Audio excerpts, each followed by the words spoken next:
আমি এই মুহূর্তে দাঁড়িয়ে আছি একটা চা বাগানের মধ্যে। তবে আমার দৃষ্টি, আমার চোখ যতদূর যাচ্ছে, আমি যতদূর দেখতে পাচ্ছি সবুজ আর সবুজের ঢেউ। কত সুন্দর, কত সাজানো গোছানো, দৃষ্টিনন্দন, মনোমুগ্ধকর এই পরিবেশ। আল্লাহ পবিত্র কোরআনে বলেছেন, মা তারা ফি হলকির রহমানি মিন তাফাউত ফারজিল বাসর হাল তারা মিন ফুতুর সুম্মা রজিল বাসর কারওয়াতাইন ইয়ানকালিব ইলাইকাল বাসর হাসিয়ান ওয়া হুয়া হাসির। দয়াময় রবের সৃষ্টিতে তুমি কোনো ত্রুটি দেখবে না। যতদূর তোমার দৃষ্টি যাবে, যতদূর তোমার চোখ যাবে, তোমার দৃষ্টি, তোমার চোখ অবনমিত হয়ে তোমার দিকে ফিরে আসবে। সুবহানাল্লাহ। এই সাজানো গোছানো প্রকৃতি দেখে আমার একটা কথা মনে পড়ে গেল।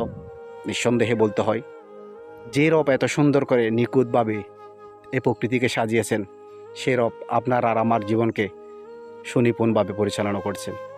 ধন্যবাদ সবাইকে আমার এই ভিডিওটা দেখার জন্য। যদি ভালো লেগে থাকে অবশ্যই শেয়ার করে দিনী দাওয়াত পৌঁছে দেবেন।